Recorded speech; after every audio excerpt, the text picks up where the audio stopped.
Hell yeah, dude. Episode 21 of Something from Everyone. Andrew, I should have asked you how to say your last name before I do this. Popolizio?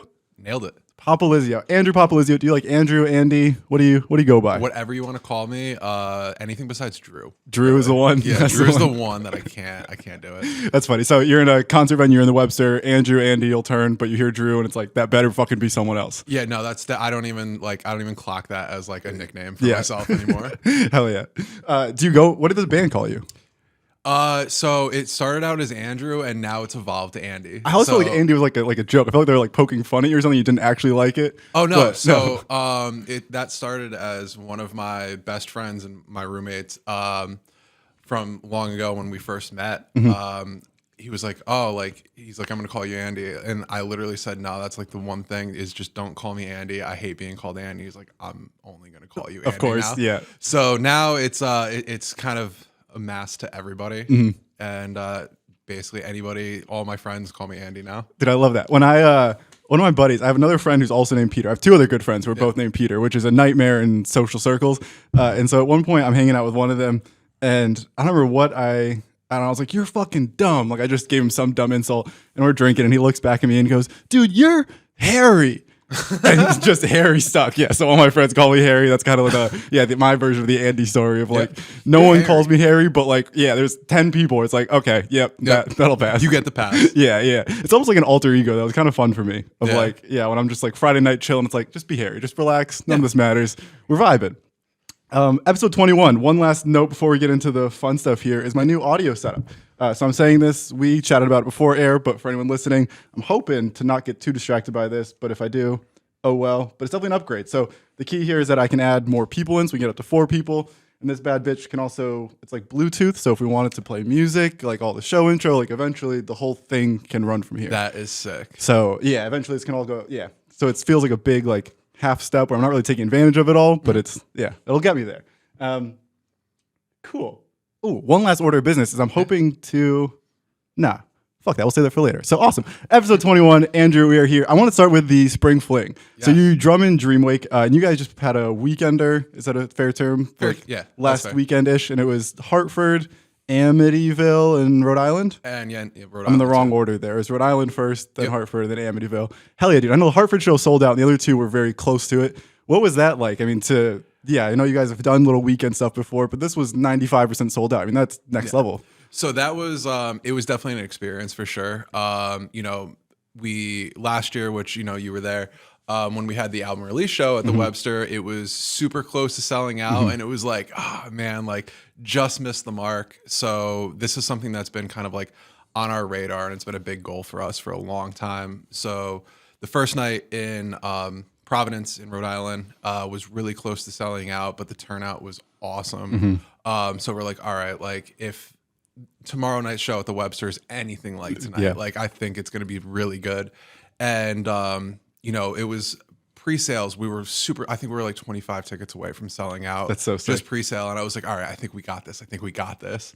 And like all of us were just like watching the numbers kind of come in, like as people showed up and like more people bought tickets at the door and, it sold out and then it oversold a little bit and we were just all ecstatic. It's so sick. Yeah, I think I was in the green room. I think it was with Dave. I don't know if all you guys were there. I remember Dave was there, and right as the 300 number came in, and it was just an exciting moment for all of us. And I think I can't remember who I was here chatting with someone, but about the way that like you guys, by selling out the underground, you lift everyone up. You elevate the whole scene, which I think is such an exciting thing of like, we're excited for Dreamwake and we're excited for you guys to have the 300, but it's like, that's benefits everyone. It's not just a Dreamwake camp that's benefited when that happens. Well, no, not at all. And like, not for nothing, but like, I wish we could say like, we pulled all those 300 people or whatever it was on our own, but it's not. There's, a good support system that's kind of in line where like, we had Half-Hearted and we had No Eye, and everybody just sold so many tickets for that show. So like, it's amazing to say like, sure, like we did it, but, I mean, as Dreamwake, but no, we all did it. And it was an awesome example of like the Connecticut music scene kind of coming together. And like, I haven't seen people pull up like that for shows in a little bit, like definitely like long before COVID was a thing. So it was kind of like a moment where like, okay, like the music scene is healing a little bit. Yeah, it was fun to watch it all come together. And I think, you're being humble there, but I think, you guys, it's not like you only sold in Hartford. And I think I would believe you that it was the lineup if you only sold in Hartford, but it's like, no, we played 2 other cities and they sold 95% instead of 105%. Right. But like, yeah, I think it's a pat on the Dreamwake back. And definitely, I mean, do you remember your first time like playing the Webster? Like, what is the gap from your first time there to selling it out the other day? All right, so I'm a little bit spoiled. I will say that. I'm fairly new to the music scene. So I've been playing music forever, but I just never met the right group of people to kind of be in a band with, or like really met the same like-minded people that wanted to go and do the thing. So meeting up with Kevin and Bobby and Dave was like the first time that like I really got into like a camp with people that really had the same kind of aspirations and goals and just wanted to go for it.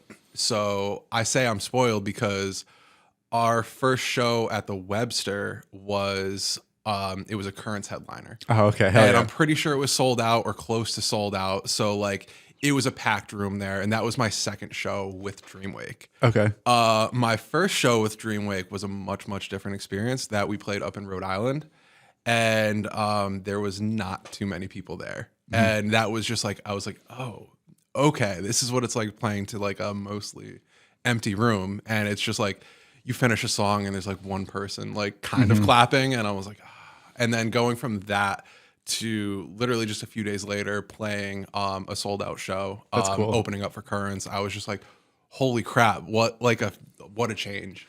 And that was my first taste of that. So I was just like, once you get that, and I was like, you hear people kind of cheering and everything like that, I was like, okay, this is cool. Hell yeah. That's gotta be super inspiring also to play the empty room and see what the full room could feel like. And it's a really kind of humbling reminder of day one. It's like, oh, this is where I am. And day two is like, oh, this is where I could be. And it's not that far off. I mean, Currents are a Connecticut band. It's like you're opening for some LA act. Like it was a very reachable and aspirable model. It is. And I mean, that's the thing is, you know, it's weird looking at it and being like, okay, they're not necessarily here for us, you know, especially as we're the first band going on. You know, this crowd is here definitely to see Currents and see everybody else. Not us, but it's, you know, great exposure. So going from that experience and seeing, you know, the room filled with at the Webster to like now we're headlining and we're like, okay, like, yeah, there's a lot of other really great bands on this show, but like people pulled up and like people are singing the words and people are going nuts and loving it. So that's a total other thing where it's like, okay, like, people are here for us. It's awesome. I think you're right on that. It's not just how many tickets we sold, but that the people were there for the headliner. It's not like no eye goes on and then the whole room clears out and we realize that's the draw. Like people stay for the end and they stay for the end. They're singing along, their hands are up, their phones are out. Like you're getting the full experience there. Yeah. It's just surreal to watch it all come together, and it's got to be unbelievable on your end. Absolutely nuts. You mentioned the like first 2 Dreamwake shows. Are those your first 2 shows ever? Ever. Okay, so that's also an interesting thing to be an adult coming into this world, because I think normally we're 14 years old, so when you play to the empty room, it's like, oh, fuck them, they didn't know. But like when you're an adult, it's like, oh, like it fits more to a real. You feel that. It really is. I mean, I grew up in like, you know, playing drums in like high school and like band like that, and like, okay, like I've played in front of people before. It's not like I've played, you know, for my entire time playing drums just in my bedroom. But like that's a totally different thing than, you know, going and playing an actual show at a venue. And I would say I'm blessed to have sorry, I'm scooting too far away. If you need it. I'm blessed to have, you know, Dave and Bobby and Kev around me, because they've been, as you know, in the scene for literally ever. So my first couple shows, I was like the little kind of like shy kid that like didn't know what to do, and I was like, oh, is this appropriate? Is this not? Like I didn't know really exactly how to handle myself, and you know, following kind of like their example was just, you know, it was made things easier for me and more comfortable. And you know, that's kind of what we bring to the table collectively now, is we have a little thing, and before any show that we play. Before we go on stage, we always kind of like dap each other up, and we just say, just jamming with the boys. And, you know, it doesn't matter if there's one person out there or 1,000 people out there. We're stoked to just be playing music together. And I think that's something that, you know, we're going to have fun regardless of the size of the crowd. And that's something that people can resonate with. I think it's contagious too. I think we feel the 4 of you, and like, yeah, you guys are boys. Like there's no, I don't know, as I'm I'm wandering down a dangerous path here, but it's like we can feel how close the four of you are, and that's different from other bands where you feel that there's just four people on stage. And with Dreamwake, it's like, no, these are four boys. And I think you're right that pre-stage moment is so important to get you guys in the right place, but also makes it easy to support you guys because you all like each other, and it makes it fun and exciting. The variable there is a saxophone player. Exactly. So I know, for anyone who doesn't know, Dreamwake is kind of a metalcore band, or wavecore, I think is the official term you guys have tried to brand.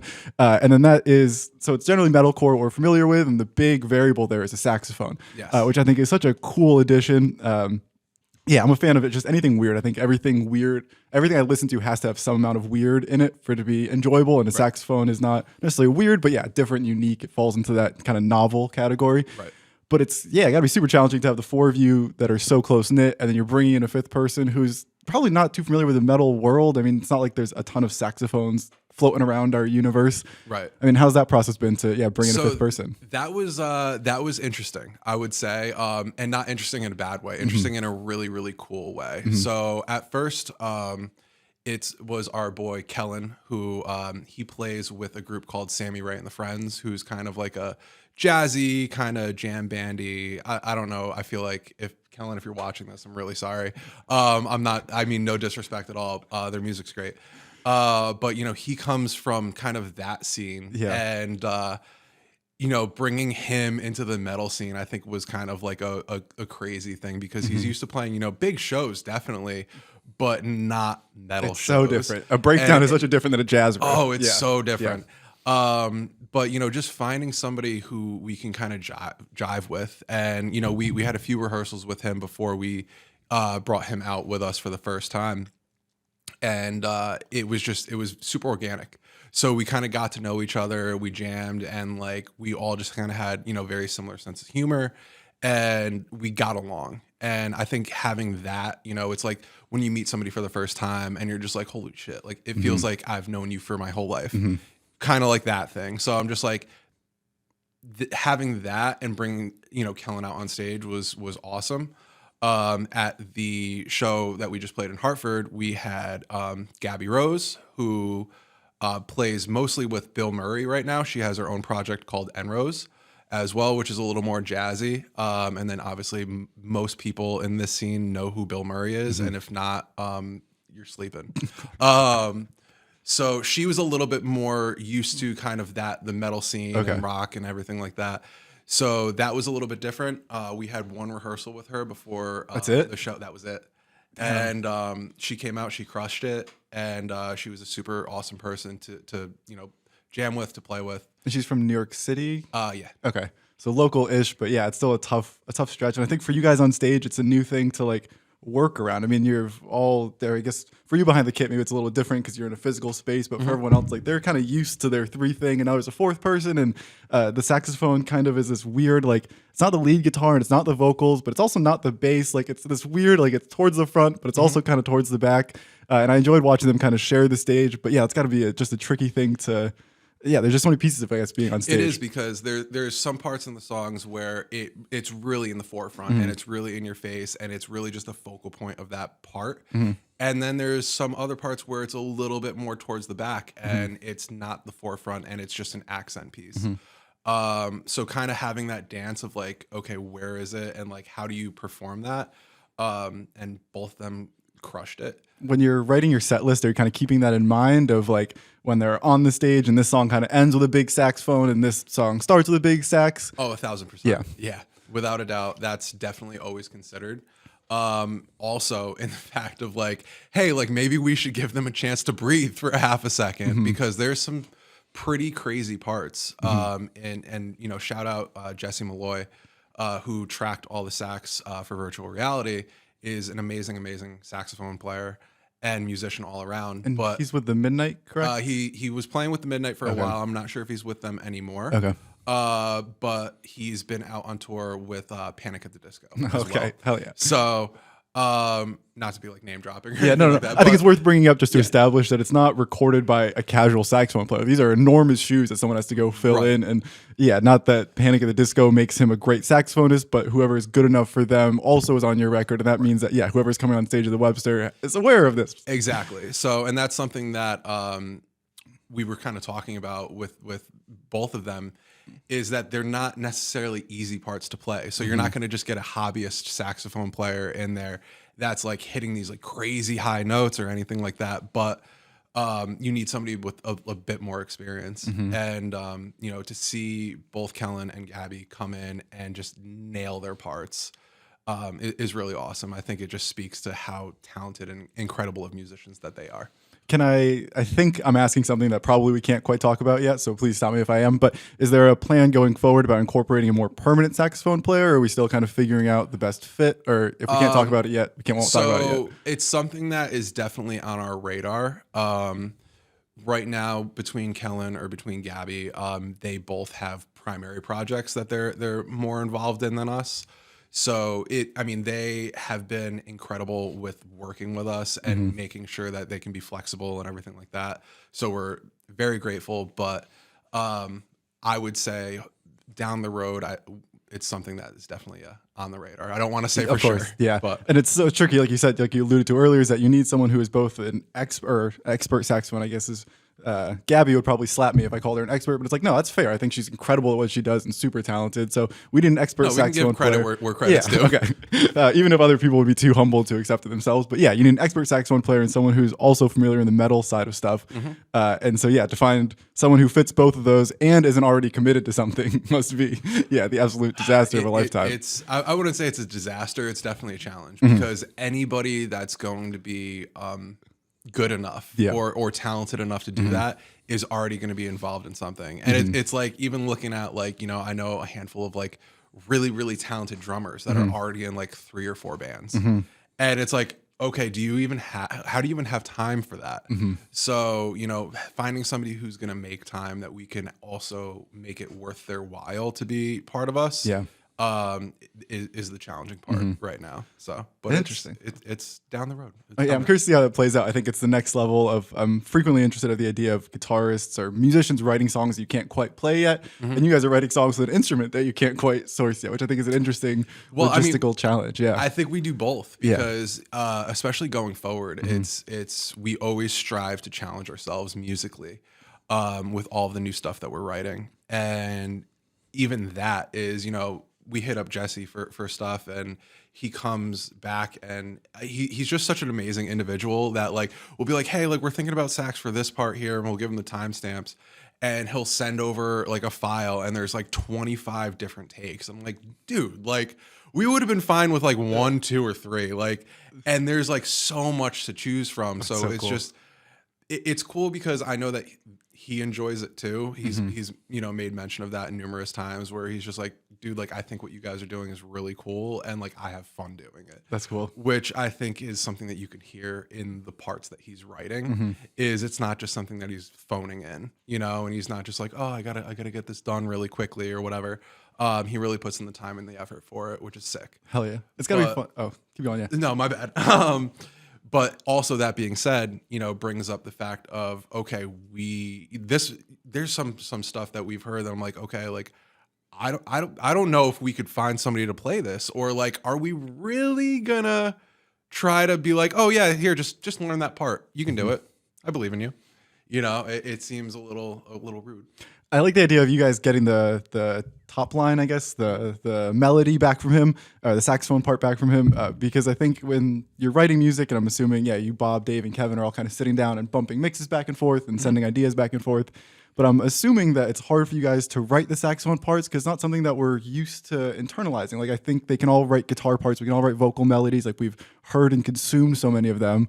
But I would imagine when you're sitting down at the tabs and the DAW, it's tough to write the saxophone part because we just haven't done it. So it must be really cool to have someone come in and say, "What if this?" And I'm sure that opens up everyone's brains and makes the whole song kind of come alive in a way that was hard to imagine before. It does, and there's been parts where like we've had you know, like a MIDI sax in there just as like a place filler, and you know, we've sent him like the MIDI sax and been like, oh, hey, like here's what we had, but like obviously do what you think is best.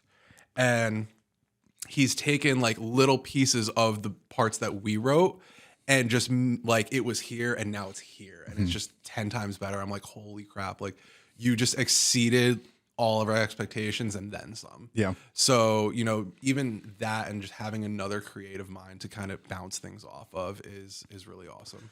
You're in a room of great creative minds. I mean, I have all the respect for Dave and Bob and Kevin. I mean, I've known them as instrumentalists for a while, and I've gotten to appreciate them and work with them behind the scenes and really appreciate how great they are at what they do. And that puts you in a really tough spot to then be the fourth person there where you got the saxophones and they're kind of used to the band and you're the not new anymore, but at the time you were new. How are you finding how was practicing when you first joined the band? Are you nervous of drums? Is it a nightmare to try and learn all the songs? Like, what is that when you're trying to acclimate, I guess, to the speed of everyone? So I'll be honest with you. It was tough. I wouldn't say I was a terrible drummer, but I definitely it forced me to push myself a lot. And even in the sense that, you know, how some of the songs were already written. Dave, I bust his balls all the fucking time because I'm just like, dude, do you even know what a downbeat is? There's not one downbeat in anything that Dave writes ever. And it's like I almost had to like relearn drums a little bit because it was just so different than anything that I was used to playing. And it was just kind of a mind-boggling to me because it was to the point where I was like, okay, like I would learn like the hand part and be like, okay, the feet are totally opposite the hands. Everything is off beats. Like things are like leading with my left foot instead of my right, like I would be used to. And I was like, all right, like I really need to sit down and do this. And like, I'm grateful for it now because it's made me a much better drummer and a much better musician all around. But you know, it was the typical, you know, guitarist wrote a drum part. And I'm like, Dave, like it's physically not possible for me to play 2 crashes, a snare, a kick, and a splash at the same time. Like we have to do something about this. Mm-hmm. So now the creative process has kind of been like Bob and Dave will usually kind of work on stuff and they'll kind of put together a bass structure of the song. And then, you know, they'll take care of melody, then they'll bounce everything over to me. I'll write drums for it. And, you know, do the parts how I want them to be and how they're actually physically possible to play. Mm-hmm. And then bounce that back to them and be like, hey, like, what do you guys think about this? And then, you know, if there's any critiques, we kind of go back and forth. And COVID is kind of really what taught us to do that when we couldn't all get together in the same room and really put our heads together. You know, so it was like, okay, I'm going to start this, bounce this over to you, bounce it back. And now, like, lo and behold, we've got a finished song. What's like your drum comfort zone? Like you mentioned that coming to Dreamwake was a totally new, like I assume it's the prog and all the time signature stuff that goes right over my head, but I can hear that it's complicated and hard. I assume that's what you're referencing. It's like what you had to learn and relearn. Right. What's more of a comfortable, what was your kind of high school home for drums? Honestly, I'm going to be real with you and I'm going to, people are going to judge me heavily for this or not. I don't know. My like comfort level, especially like in high school, I was a big Avenged Sevenfold fan. Oh hell yeah, yeah! Shout out the Rev, amazing drummer. Like the Rev and Joey Jordison are. Man, I thought you were gonna say something so much worse. That was a really cool answer. You didn't have to worry about that. No, so the Rev and Joey Jordison from Slipknot are literally the reason that I started playing drums. I was waiting to hear like Backstreet Boys inspired me or something. Backstreet Boys was my first concert. They were sick. Oh hell yeah, that's cool. They were. I was like 8 or something like that. That's funny. Avenged Sevenfold was mine. So really, yeah. Okay, that was much cooler than Backstreet Boys, but depending who you ask. Sure. I mean, I saw Backstreet Boys on the Millennium Tour, so that's kind of like a cool like 90s 2000s kid thing. Hell yeah. But yeah, I mean, that was kind of where my home was, and like as advanced as like be it Slipknot or Avenged Sevenfold could be, a lot of it was very like on the downbeat, straightforward, not like any kind of crazy like time signature changes. I mean, the Rev is amazing, and he would do some stuff that I still can't do or even think about doing. But that was kind of my comfort zone. So then, you know, getting into Dreamwake where there's, you know, time changes and all this kind of different stuff happening, it was a little over my head and I had to like be like, all right, like what's actually going on here? And like, there was a few parts where I was like, because love Dave with all my heart, amazing guitarist, but also has an incredible understanding of rhythm and, you know, polyrhythmic stuff. And I would be like, dude, like, can you explain this to me? Like, break this down. Like, how is this work? And like, he would do his best. And then between that and me doing my own research to just try to learn and bring myself further, I eventually got it. So that's one of those things where I was just like, all right, like I had to go and like kind of not go back to the drawing board, but like when I say I had to kind of relearn how to play drums, I had to take most of what I knew and like aside from like technique or whatever and throw it out the window and be like, all right, I need to re-grasp the rhythm and everything that's happening here. I'm going on a slight tangent here, but what I'm hearing you say is that you had to do it. And what I like is like, no, you didn't have to do anything. No, You wanted to, right? You could have just said, this band isn't for me, I don't want to. But there is something there. I'm reading a book right now called Drive, and it's about kind of human motivation and why we do stuff. And the book argues that like financial incentives or punishment are kind of the same thing, where you're either incentivizing to do something or not to do something, but it's an external thing making you do it. And the book's arguing that like that's all bullshit, and the only thing that makes us do something is because we inherently want to do it, and it's the reason why people do puzzles. Like if you put a puzzle in front of us, we immediately start trying to put the pieces together because we like figuring stuff out. We like knowing how stuff works, and it's cool to hear you describe the drums. It's like, yeah, no, you didn't have to do anything, but you wanted to dive so deep in. You wanted to understand this rhythm. You were challenged by Dave, and you were like, oh, I think I can get to this next level.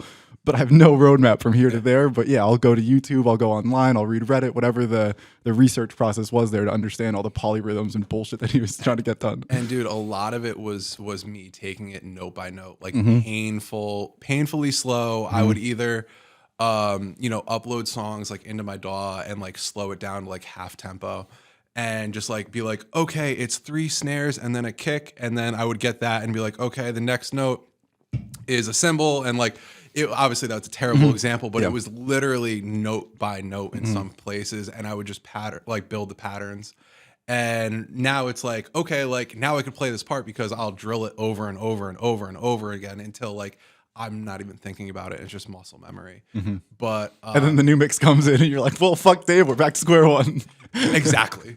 And I was like, okay, I got there. Now it's much more difficult. But again, it's pushing yourself as a musician, and I enjoy writing the things that I can't quite play yet, because I know that one day I'll be able to, and then I'll be looking back and be like, remember why I couldn't play that?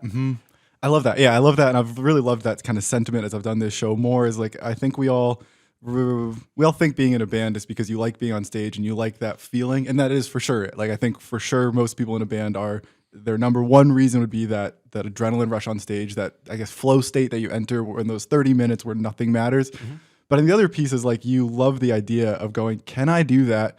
I don't know, but I'm going to keep trying. And I think that's what Dreamwake is almost defined by, where like I'm thinking of Dave's guitar videos online. Like I'm sure that's what he's doing all day is going, this Humanity's Last Breath song sounds impossible. How does this work? How can I make it work? Exactly. And I think that's kind of universal to all of us. And it's a really fun thing to watch unfold. And then when you see him on stage, it's like, oh, they're not just there kind of soaking up this, they're celebrating all the hard work they put in to get here. And I've kind of enjoyed that shift of perspective of, how much work goes into getting on stage. I think that's a really cool way to look at it. And that's not something that I've ever even looked at. So hearing that perspective is like really cool. And, looking at it is like, okay, we're not just soaking it up. We're celebrating all of the hard work that it took to get to this point where we can play what we're playing now, because we've all watched each other struggle to learn these parts. And, we're all in the practice room together when we're like, that sucked. Like that was bad. And, we've all seen each other mess up and do whatever, but like getting to go up on stage, it really is such a small percentage of it. I'm sure it's a bigger percentage for other people. I love, like being on stage is one thing. I love meeting people. So like I like being on stage, but then I love getting off stage and meeting people and interacting with people. And then I love just the creative aspect of it. So whether it be writing the songs, I'm not sure how well known it is, but most of the merch I design. Oh, hell yeah, I didn't know that. Yeah. That's sick. So like I design most of the merch and stuff like that. So I love like all the other kind of little more intricate aspects of it as well. And to me, being on stage is just like the reward. It's the cherry on top. It's almost the after party in a sense Exactly. of like, of all the other shit you've had to go through. And I think it's, I think the graphic design there is a great segue of like, there's so many things that go into getting on stage, and a lot of them aren't even music related. I mean, graphic design is totally separate. Like, where does that come in? I assume somewhere in high school you're in a band and you need a t-shirt, so you figure it out. Nah, that was boredom. Hell yeah, okay. That was like is that pandemic, boredom, free time? Basically, yeah. That was exactly what that was pandemic and boredom. And I was like, I'm going to teach myself how to use Photoshop and like just, kind of figure it out. And that was the same thing. Lots of like YouTube tutorials. And there's still some things that like I'll do, and then like some 10-year-old on the internet will be like, oh, it's just this shortcut and this shortcut. And I was like, that has taken me a half hour in the past, and you just did it in 30 seconds. So there's such like a wealth of like free knowledge out there on the internet. But yeah, just pandemic and kind of necessity. And then it was one of those things where like I, for kind of fun, just designed a few things and threw them on like a mock-up, and I sent it to the guys, and they were like, yo, that's actually sick. We should print that. And I was like, all right, sure. That's like, cool. Let's do it. And then we printed it and it sold. And I was like, okay, so like what's next? And I would do another design and we'd print it and it would sell. And I'd be like, okay, like maybe I'm not as bad at this as I think that I am. And like, are they super intricate? Are they super crazy? No, they're very simple. But I think to a certain extent, people like simple. At least I do. I think simple's great. You know, rather than doing some crazy artwork, which I mean, there's people out there that can do it. It's just not me. I think in the context of merch, it's also like the t-shirt's ultimate job is to make someone look up Dreamwake on Spotify. Exactly. And there's hopefully, the t-shirt money helps you get on stage, and like there's other things a t-shirt can do. But the core, the bottom level is like, do they go listen? Does someone see that and go, what is that? What is Dreamwake about? Or start a conversation. And I think that's where simple shines so much. It's like, I don't know, I think of the traditional deathcore shirt where it's like the whole graphic and the font. It's like, it looks cool, but I don't understand what I'm consuming and what it means and how to interact with it. And it's almost counterproductive in that sense, where it's still doing the thing of selling the money to get you to the next city, and it's still doing a lot of great things that t-shirts do. But it's missing to me I've been working on a music video lately, and I'm picking my words here because it's filming in the future, so I don't want to overshare anything. But we've been working on a story that just like doesn't work on YouTube. It's going to violate some guidelines. And so it's this weird thing of like, well, that's a great video and we can make that, but if we can't sell it, then what's the point of making it? And I'm hearing the same thing with merch. And I think, it speaks to why simple works so well. And I think it's also a testament of like, it's the same part of your brain that figured out drums. It's the same part of this. It's a problem that I'm going to solve, and I'm going to go through YouTube. I'm going to dig through the shit. And I, to this day, still hate Photoshop. So I very much resonate with you on that one. To me, it's the worst of all the Adobe softwares.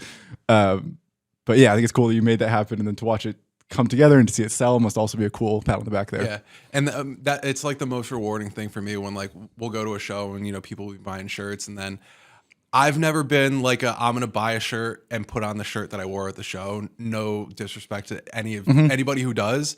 You're honestly my favorite kind of people, because now my favorite thing is at shows seeing everybody in their like shirt that I designed, and I was like, that's just such a cool feeling. Yeah. And that's become one of my favorite things. And like, okay, being on stage and playing the songs are cool, but then like for me, like I'm like, okay, I just walked around and like, there's 15 people wearing shirts that they just bought, and I designed the shirts. So do you get, I get some, so my challenge with video is often like I don't see the people watch the video. So I think with a concert, the beauty is like you're looking at the people consuming. There's a very intimate moment there. Right. With me, with a music video, it's like if I was doing a Dreamwake video, it's like I send it to you now. In 2 months it comes out, and then in 4 months when I'm at a concert, someone says, "Oh, I saw the Dreamwake video," and by that point I don't care about it. Like it's just tough to go back 4 months in my mental space. So I've had moments recently where I work on. I work with some colleges on like their spring and fall concerts or whatever. So I was at UConn recently, and before the concert, my like hype video plays on the Jumbotron. So I'm sitting in the arena watching 20,000 people watch this thing, and it was just like, they don't know I did that, but that's sick as hell that I did that and that I'm consuming this. Is there a similar thing with the t-shirts where it's cool that they don't know that you did that, but you're like, oh, it's cool to see you? Because they're not wearing the t-shirt to be like, oh, Andrew, look at this. Yeah. They're just wearing it because they like it, and you get to be like, ooh, that's cool that you like that. You don't even know I'm involved in this. Well, yeah, so I think that's exactly the same thing, and it's so weird that you brought that up. And I think, first of all, I want to sing your praises for a second first, because I think that's so awesome that like everything that we've been working together on things for years now, and the fact that like you've progressed to a point where like you're doing these things where 20,000 people are watching this on a Jumbotron, and you're just sitting there like, oh, little old me. Yeah. I'm literally looking at Ray Allen watch my video. Exactly. Going like, what the hell? And you're like, yo, like, what? Yeah. Like life is crazy sometimes. Yeah. Thank you. But so I mean, you deserve some credit, pat on the back. But it's kind of weird because for the past few shows, not this weekender, but we did a tour recently when our van blew up, and we were selling our own merch. So we didn't have a merch person with us just to keep our costs down and everything like that. And for the most part, I was behind merch a lot of the time. And it wasn't like I was telling people that I designed them, but just seeing people come up to merch and be like, yo, that's so sick. I love this. Like, I need that shirt.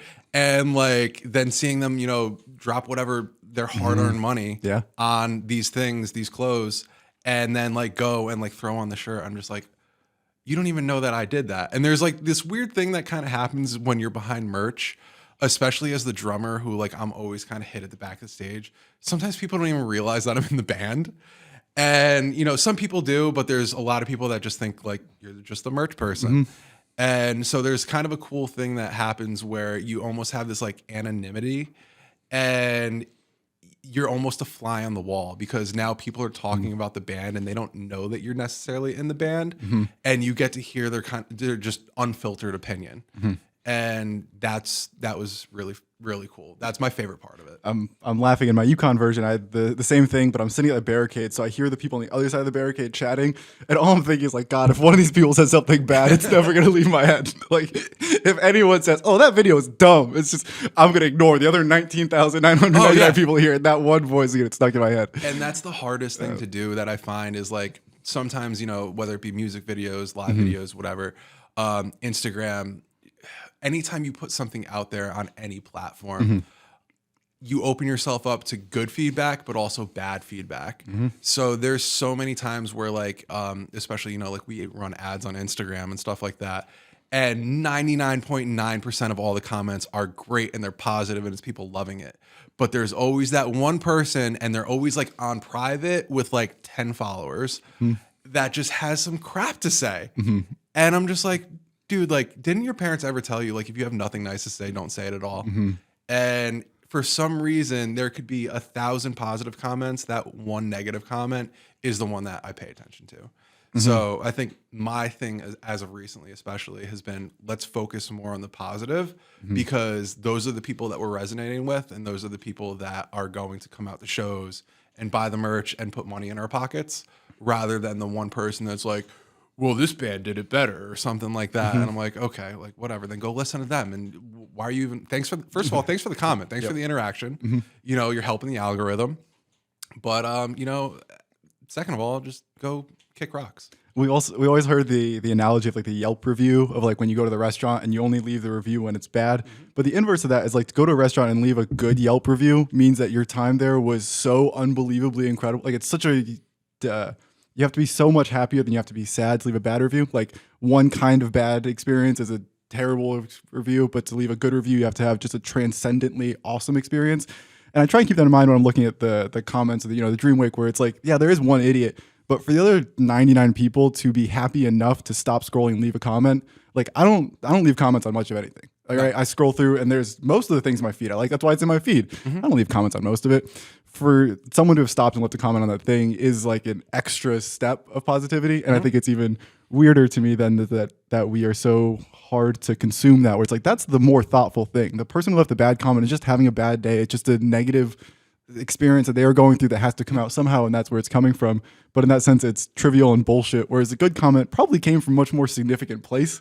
But it's weird that, the insignificant one gets stuck in us and the thing that people crafted or thought more about is gone out the window. Exactly. And it's so easy to gravitate, like you said, to that negative comment. And it's that one negative comment. And it's weird because it's so insignificant in the grand scheme of things, because usually it's somebody that probably, like, if you saw them on the street, you wouldn't value their opinion anyway.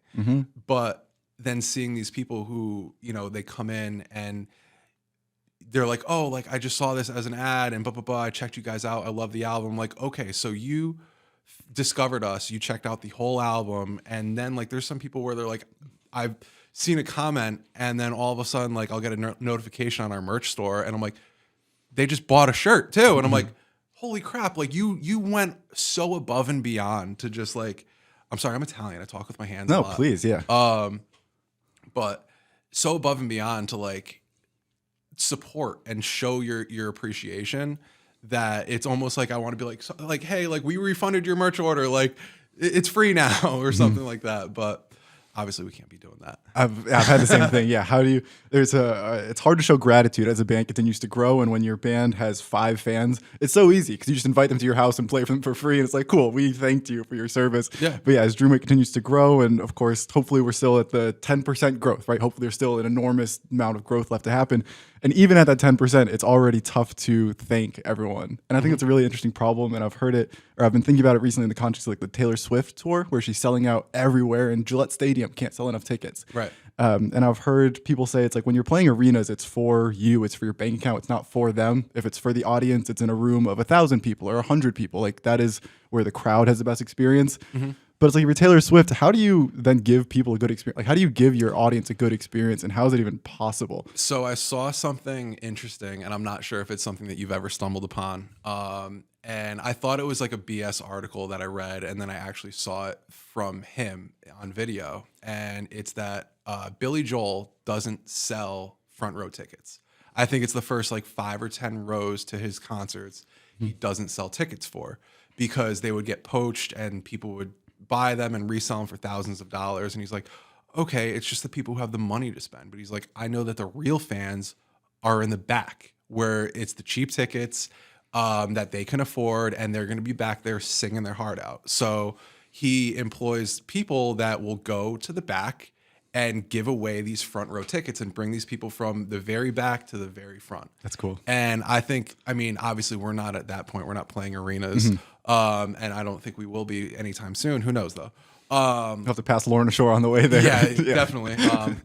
But you know, I think that's such a thoughtful and creative way to give back to the people that are really supporting you. And at that point, I'm like, okay, you know that, you know, he could sell these tickets for a premium price, but he's not going to do that. So he's almost taking a loss because he knows he's probably making enough money selling out Madison Square Garden that he can give away these free tickets. And I think that's probably the most incredible thing. That's so cool. And obviously there's nothing that we can do like that just yet.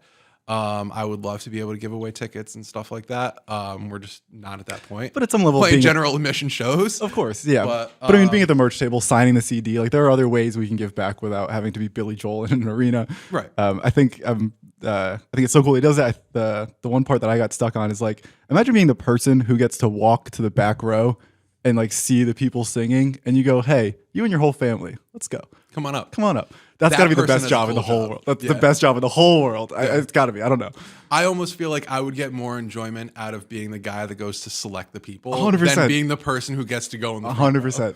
Every night you get to go out there and find the kid who's having the best night of their life and bring their whole family up. Like that is as cool as it gets.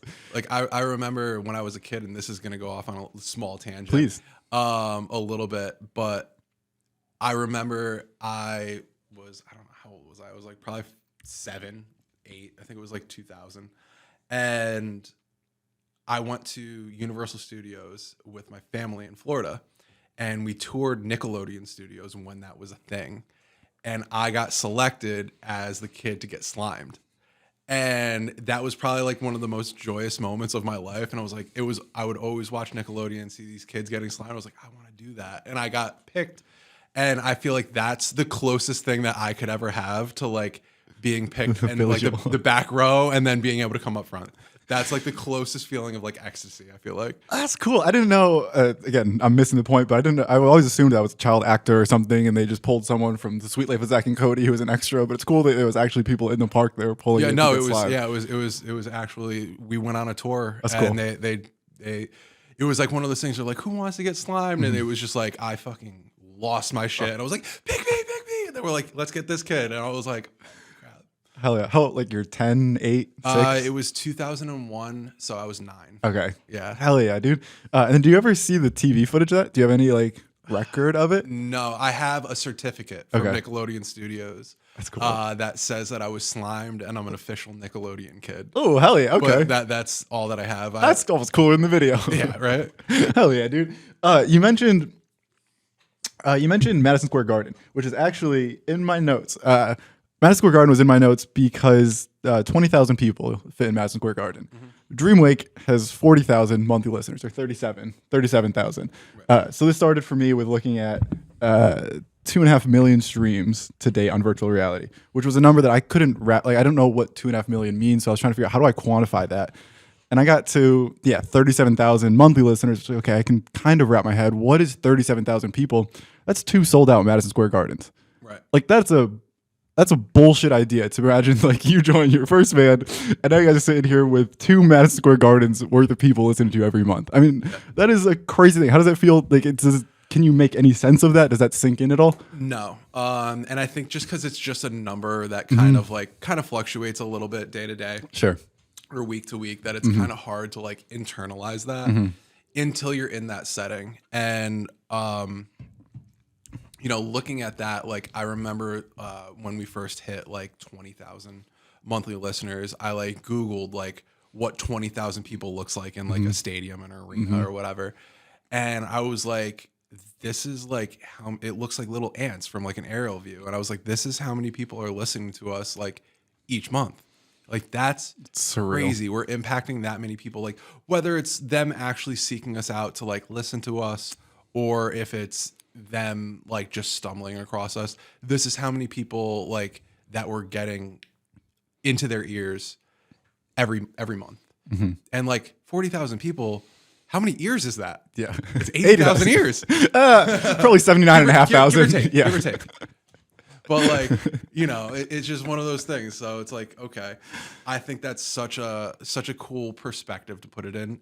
And I don't like to do that too often because in a weird way, it kind of feels like counting your chickens before they hatch, of like, okay, like once I do that, like we're going to celebrate this. And then is that like, that's not the end goal. Like I want to, I'm trying to get to 100,000 and then 200,000. And then like, eventually, a few years down the road, 1 million monthly listeners. But that's, it's all a stepping stone. Yeah. And I can remember back to the days when we first dropped the EP and, we had 79 monthly listeners. And then all of a sudden one day it bumped up to 300. I was like, guys, we got 300. And now it's just a totally different ball game. That's so sick. Yeah. You mentioned something that triggered a thought in my head and I'm drawing a blank on it. But my part 2 there was you mentioned the Spotify numbers and you're scared to kind of smell the roses sometimes is a phrase I like to use of, it's tough to sit there and go, oh, we are doing something cool. My problem there, my dilemma is I ran in, I don't know where it came from, but it's some like thought experiment. And it's the idea that if we talk about imposter syndrome a lot and the idea that I don't quite deserve all the things I have and whatever. But there's as that scales over time, it's possible that you just become 50 years old, you've sold 1 million tickets, you're headlining Germany tomorrow, and you're looking at the bands next to you and going, oh, they deserve this, but I don't. And I've been troubled by that a lot because it's like you always have this thing in my head of like a monthly listeners, or for me, it's I'll do a music video for X, and like that will be happy or tell me I made it or be some amount of fulfillment that I'm looking for. And it's like, no, that just puts you into a bigger room feeling more alone and more empty, no matter how established you are. Is that something that you have trouble with in Dreamwake? Like, I guess the challenge there is how do you smell the roses and still be humble and still be excited and eager to keep going, but also how do you, then internalize and be like, no, I am doing something that's worth being aware of? Dude, that is such a good question. And I feel like this is going to be kind of a long-winded answer because imposter syndrome is definitely something that I struggle with a lot. I'm not so sure about the other guys, but I do, in the sense that I know that there's drummers out there who are much more talented than me that, whatever, that are better than me, that could play circles around me. For me, it's tough because like I look at, the bits of, the growth that we've had throughout the years or, month to month, whatever it might be. And I'm like, okay, or even, just achieving something like selling out the show that, has been like a dream of ours for a long time. And it's like, okay, sometimes it either A, doesn't feel real, or it feels like, okay, like this is like not fake, but like I don't deserve this. And then like everybody's going to know that I'm a fraud and like I'm actually not that good at drums or like whatever it might be, or like we're not that great. And then it's all of a sudden everything's going to crash down. And that hasn't happened yet. And I think for me, which is kind of going to bring me to like a weird thing, it kind of comes down to something that you actually mentioned before, which is gratitude. and feeling grateful for whatever achievements it might be and celebrating the small wins. And, even like I said before, when we had like 70 monthly listeners and then we had, 300 monthly listeners, like that's a small win. It's not selling out Madison Square Garden, but it's a small win. And celebrating those small wins along the way or small victories, whatever you feel more comfortable saying, and being grateful for that. And not only expressing that gratitude toward yourself, but to the people who helped you get there. I saw an interesting quote a while ago, and it was from Michael J. Fox, Marty McFly. And he said, what did he say? With gratitude, optimism is sustainable. So if you could find something to be grateful for, whether it's, like I'm grateful that I'm here on this podcast talking to you. I'm grateful for this delicious beverage. Like I'm grateful that it's 80 degrees out today, you could find something to be optimistic about, and then you kind of keep moving forward. And obviously he's in a much different situation, but I kind of find the same thing in, okay, like I'm grateful that I have Dave, Bobby, and Kev as my bandmates that like are there for me no matter what. I'm grateful that I'm able-bodied and I can play drums every day. I'm grateful that I can design merch and that there's people that will buy it. Like, I try to focus more on that gratitude and finding things that I'm grateful for, rather than being like, you know what, I don't deserve this, because what's to say that I don't deserve it and somebody else does? Mm-hmm. Nothing. So if I can just keep my focus there, then that's kind of how I deal with that imposter syndrome. But that's not to say that it doesn't rear its nasty head all the time. And, even like, we just sold out the Webster. Awesome feat, something that we had on our minds for a long time. Mm-hmm. And I'm still sitting there like, oh, like, did we really deserve it? Or is this like the peak for us and now we're just going to fall off? But no, be grateful that everybody showed up. Be grateful that there's such an awesome support system of other bands that sold tickets and came out and everybody had a good time. And I think that's how we keep moving forward. On that same note, the mantra I've had in my head for a good, year and a half, 2 years now, is the end of the beginning. So it's been like a nice way. It comes from a rap song. I have a bad interest in like bad SoundCloud rap, and this is a UK rap song that it comes from. But I like the mantra of the end of the beginning as like it allows me to celebrate the work I've done this far, but also saying this is the beginning. Like it's the end of it. I'm celebrating. I'm able to be grateful that I'm here. Like you said, I'm grateful that I'm able-bodied. I'm grateful that I can do all these things. But it's also the beginning, and that allows me to be like, okay, cool. So it doesn't. Yeah, I think the issue with smelling the roses is fear of like, oh, I'm gonna be grateful and then stop chasing whatever this thing is that I enjoy chasing. Like it's fun to chase, but if all we're doing is chasing, there's no gratitude. So yeah, I've enjoyed that kind of end of the beginning is like, okay, I have chased it, I have reached it, but I'm only starting to get running. So it's a nice kind of half step for me of like, yeah, we're still moving, but also we've done something. Yeah, we've made it this far. Well, I think that is a lot of people get complacent after a while. That's a great word, yeah. And, staying hungry and not getting complacent and being like, okay, well, there's still so much to achieve, I think is key in that of, and I like that, the end of the beginning, because that's how we kind of feel. And sometimes it starts to feel like you're, like a hamster on a wheel and you're just running in place and you're just, chasing something that you're never really getting any closer to. And I actually had a conversation with Kevin about this the other day, and I won't get too far into that. But, I was just like, dude, like, take a look at how far we've come, from where we were a few years ago or 2018, 2019, whatever it was, to now, when we played that first show to absolutely nobody to playing, a sold out show in our hometown. And look at that progression. And that's only been a number of years. And I'm not even counting the 2 years that COVID lasted because we couldn't do anything. So we've had this much growth in such a short period of time. And there's bands who are where we want to be that have, grinded for a lot longer than we have. And I think it's easy to lose sight of that because it feels like it's been forever and it feels like you've been, just kind of treading water forever. But taking that step back and, realizing how far it is that you've come. Am I good? Oh yeah. Okay, cool. Thing. How far it is that you've come is crucial in A, not getting complacent, and B, just keeping your motivation in place to keep moving forward. On the note of moving forward, what's still exciting for Dreamwake? So now we sold out the underground. I'm sure that's Absolutely that's nothing. kind of We all quit the band. Yo, I've had the genuine thought that will happen. Like I'm at this point too entrenched in the band scene to not end up on the cutting news that I don't want to be a part of at some point. So what happened through the podcast goes, actually, I think I'm good on Dreamwake or whatever that. But this is actually no. So for Dreamwake right now, I mean, we're focusing on some behind the scenes stuff, and it's funny. I'm gonna try to not say anything that the guys wouldn't want me to say. We focused so much on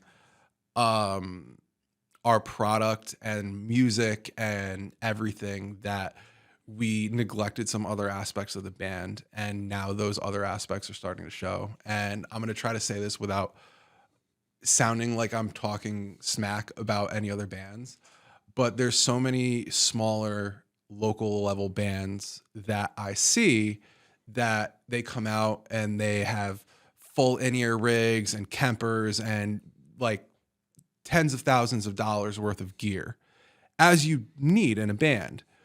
But then their product isn't that good. They're not really playing to anybody. And their following online or whatever it may be isn't that great. Where Dreamwake, we kind of had the opposite, where we made do with the gear that we had. Like the drum set that I play on stage, I've had since I was 13. That's and it's cool. Beat to crap. And, you know, I love it with all my heart, but I'm eventually going to need something new. And it's like one of those sentimental things I don't want to part with. But we invested so much into the product and making sure that the album was recorded to the standard that we wanted it to be to, and that it was mixed and mastered how we wanted it to be. And we kind of didn't cut corners and spared no expense in that, even with marketing and other videos, whatever it may be.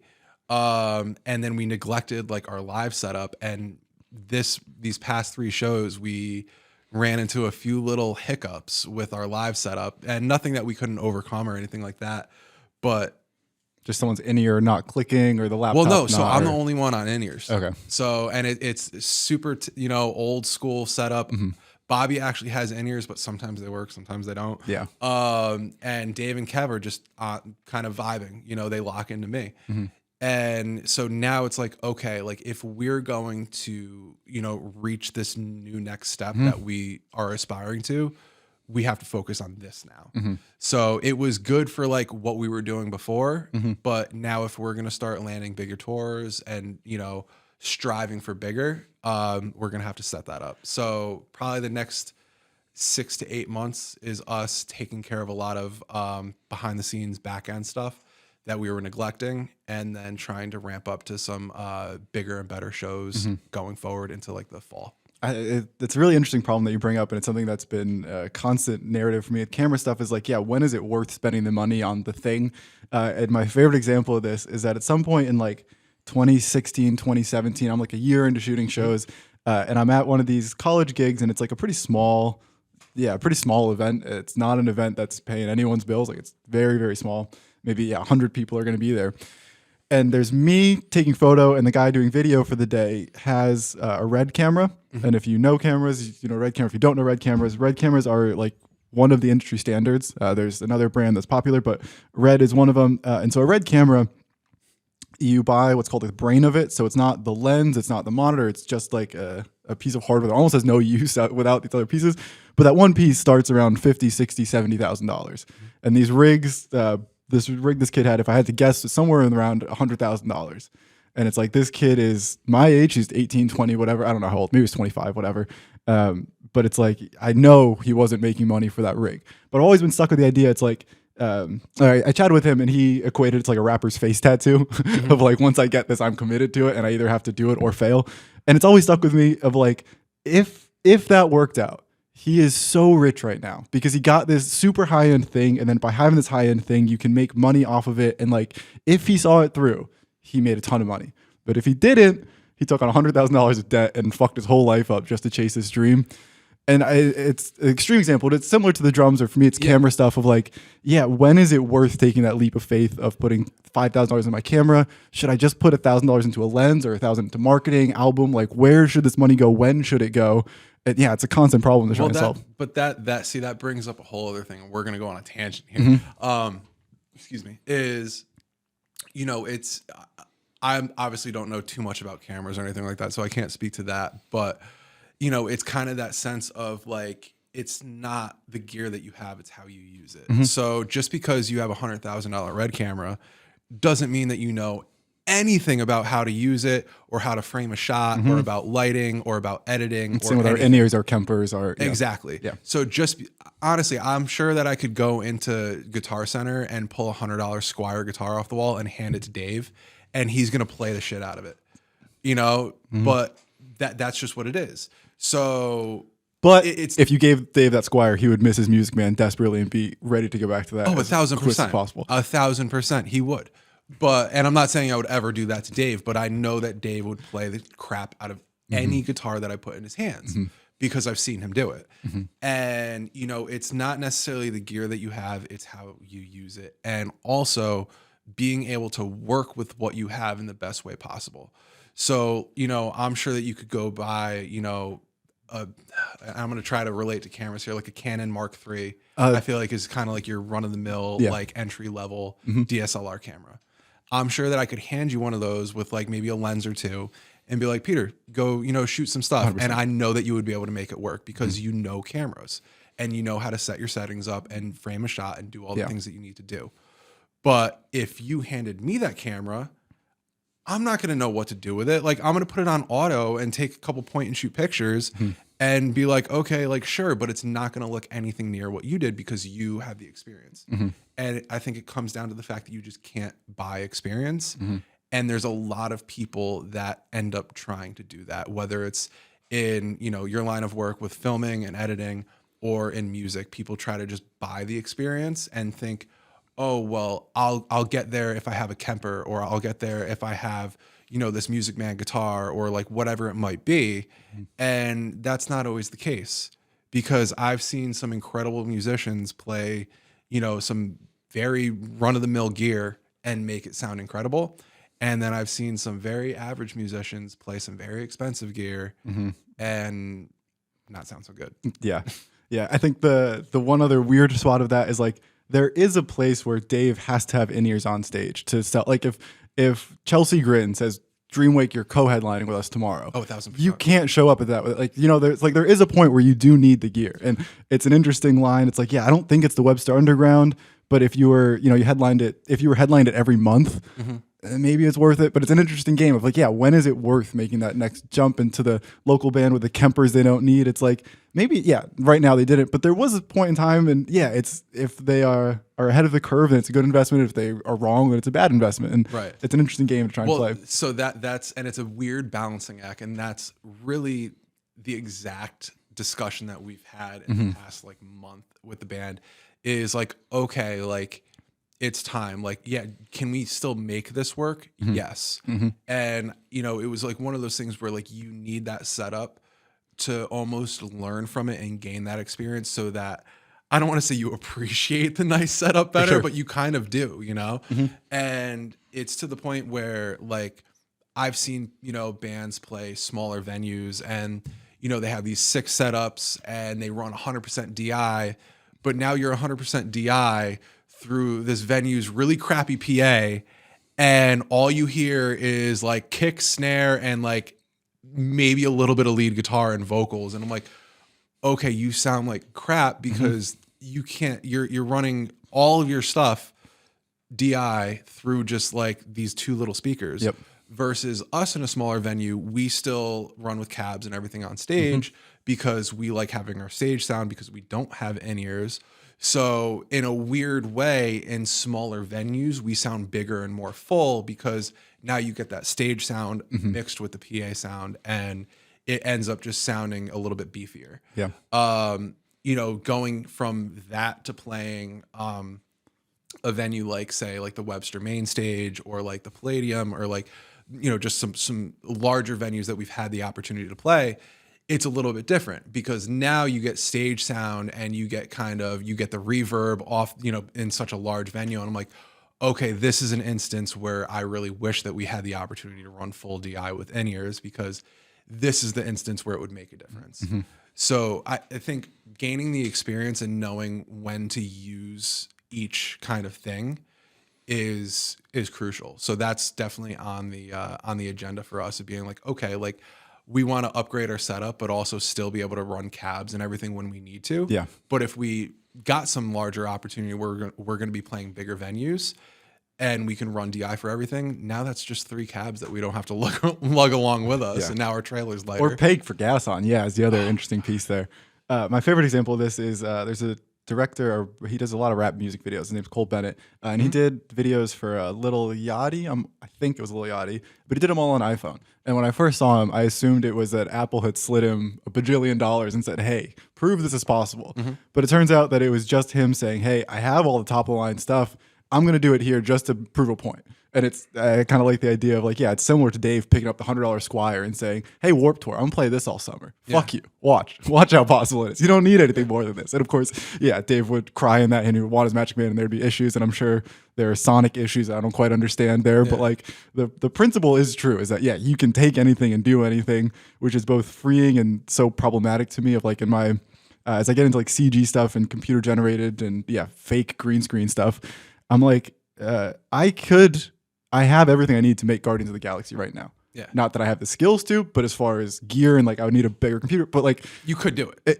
It is theoretically possible here. And that's both exciting to me and like, oh, I can do anything. And also just so overwhelming of like, oh, fuck, I can do anything. So it's kind of a fun game to play. But I mean, that's the thing. And, going back to what I said before, is everybody thinks that they're going to buy the piece of gear and then they'll be able to do the thing. Like, oh, like once I get this. And I come to find, I drank that seltzer and now I'm going to burp. I have another one. Oh, no, I will. I come to find that people kind of use it, I don't want to say as like an excuse or a cop-out, but if you wanted to, you would figure out a way to make it work and not blame it on the gear that you have or don't have for that matter. And, I saw, it was another episode of the podcast, and I forget exactly who you were speaking to, but you were talking about the Half-Hearted video that you did. And, I watched it and it looked sick. And, it was a lot of green screen. You were talking about how people were like, dude, like, where did you film that? And you're like, no, that was fake. And, like you figured out how to work with what you had and like made it look as good as possible. And, nobody would know that like you weren't on the top of a mountain somewhere doing that. Mm-hmm. At least I didn't know until I watched the episode of the podcast. Hell yeah. Thank you. But no, dude, you're awesome. But, I think that it's learning how to work with what you have in the best way possible. And then once you kind of master that, then you could expand into something else. Because, to a certain extent, going and buying this gear that you could do a million different things with is kind of overwhelming in the sense of like, okay, now where do I start? Rather than having like, for music, everybody has like a little, Scarlett i2, whatever the hell it is, that they track guitar with or vocals or whatever. And then, okay, you go from that to like, if you gave that same person a full mixing board, are they going to know what to do? No, because they're just used to their little thing. I have a full mixing board and I'm still using only 2 channels. But you deserve it. No, I know, I'm playing. But you know what you're doing. Yeah, no, I'm playing. But like, okay, you give the person a full mixing board and like, all right, yeah, go mix, 20 tracks of drums. And they're gonna be like, I don't know. So it's kind of, learning to do the most with what you have and then expanding from there. To bring it full circle, I like you mentioned that your drum kit you've had since you were 13, so it's older than a lot of people at this point. What I like about that is to go full circle. It's like it's not the newer drum kit that was ever going to get you into Dreamwake. It was sitting in your bedroom with this 13-year-old drum kit you've had since you were 13 and playing the songs at quarter speed. And you could have done that on that kit. You could have done it on a Guitar Hero practice kit. You could have done it on whatever the nicest kit. I don't know who the nicest kit is in the world. What that example? The Blue Colland kit. Yeah, and I think it's fun to come full circle there of like, yeah, the new drum set would help. I don't know drums enough to know exactly, I'm sure the types of wood would help you get better sounds or whatever the drummer nerd part of that is. But it's like, yeah, it could have been anything. And to getting into Dreamwake is going and playing stuff at quarter speed. And that is far harder than spending $2,000 on a drum kit. Like it's way easier to get those $2,000 than it is to spend those how many hours going quarter speed and being miserable and just toughing it out because you have to. And it's crazy because I think my favorite thing now is watching drummers load in their like 9-piece kit with all these cymbals and like a rack and everything like that. And I'm just like, oh, okay. And I was like, not to judge anybody out there that like does that, because like if that's your prerogative, cool. And there's a lot of really, really awesome drummers that I've seen play these awesome kits, or these huge kits. But there's also a lot of times when I've seen these people load in these monster drum kits to these tiny venues where the stage is as big as this table. And I'm just like, what do you need all of that? Why do you need 2 kick drums? Yeah. We're in like a 150 cap venue, maybe. And like, you're just it's just more stuff to break down at the end of the day. Like, I find that like a bare bones kit, like, I mean, I play a 4-piece kit. I have 2 crashes, a ride, hi-hats, a china, and a splash. Like really kind of as like bare bones as you could get, you know, or as I would feel comfortable playing. You know, and you can do a lot with it. And there's a lot of people who are like better drummers than I am that could do even more with just what I have, versus like just having a lot of fancy stuff to hit. You know, it's kind of like, no offense to anybody if you're listening and you're like this, but it's kind of like the dude who goes out and buys, you know, a big ass truck and puts a 12-inch lift kit on it and these, you know, big lights and all this stuff. I'm like, okay, like, but why? So you could go to the grocery store. If you're going mudding, cool. Yeah, but, like, do you go off roading? Like, do you tow shit? Like, no, you just like to go rev your engine and go to the gas station. Like, why? It doesn't make sense to me. And I think that's my whole thing is like, it's the same thing of like, okay, it doesn't make sense to have all this crazy gear. Yeah. Just so that you can feel better about yourself, for lack of a better way to put it. Yeah. And that's kind of an insensitive take, I kind of feel like. No, I think like, you're right. Do whatever you need to do, but like, why? In the context of cameras, I think for me, there definitely would have been a point where I am a year or 2 into this going, oh, if I just got the camera, I would be there. And then ultimately I'm trying to compensate for the work I haven't done. And I think that's, kind of what you're alluding to is like, we hope we can get this thing. And it's like, no, there's no replacement for X amount of hours. They're the 10,000 hours rule. It's like, it always kind of comes back to that of like, yeah, buy whatever you want, enjoy it all, but it's not going to, change the outcome there. Yeah. And I mean, it is, I mean, I'm pretty sure that was Outliers is the 10,000 hour rule. And, you know, I don't know if I've put in 10,000 hours. It might be more, it might be less. I have no clue. But put in the time and that's going to speak for itself. Yeah. Because there's a lot of people that I've seen do amazing stuff with the most minimalistic setups. And I think that's more impressive to me, you know, than somebody going out there with a $10,000 drum set or, you know, shooting a video with a $100,000 red camera. Because not for nothing, I've worked with people that shot on red cameras before, and I've worked with you and I've worked with other people. And, you know, I wasn't impressed with the person who shot the video on the red camera. It didn't look bad, but, you know, it was by no means superior to something that you've done. Or, you know, we work with Alex Cavazos on a lot of our music videos. And I mean, he's got a good amount of gear and lights and everything like that. But for the most part, he's shooting on a handheld DSLR camera. You know, he's got a gimbal and everything like that. But, you know, it's not, by no means is it a red camera, but people still comment on our videos. They're like, holy shit, this looks amazing. Because as long as you know what you're doing and how to work with your gear, you can achieve really great things. Yeah. So that's, you know, my little 2 cents on spending money on the gear before you really need to. Definitely, yeah. And even if the red camera looks better, does it look $70,000 better? It's like, I don't know. Like, how many videos do you need to shoot at what price before you actually pay off that investment? Like, why would you want to start off X amount of dollars in the hole? It just doesn't make a whole lot of sense. I go back to that kid who had the camera of like, you can make money by renting the camera. People will hire you just because you own the camera, so they'll hire you to be on set and then someone else will use it to shoot. But like, it's almost like a rental property in that sense. So it's like there is a world, but it's such a slim percentage that it works off and pays out. I mean, so I actually saw a guy and he was talking, again, I don't know how much truth there is to this, was one of those like financial things on Instagram, but I feel like everybody kind of spews their own stuff now. And this dude was talking about how he bought a Lamborghini and he bought it as an investment. So he wanted a Lamborghini, but he had a friend that owned a rental car business, like a luxury rental car business. And now through his friend, he rents out this Lamborghini.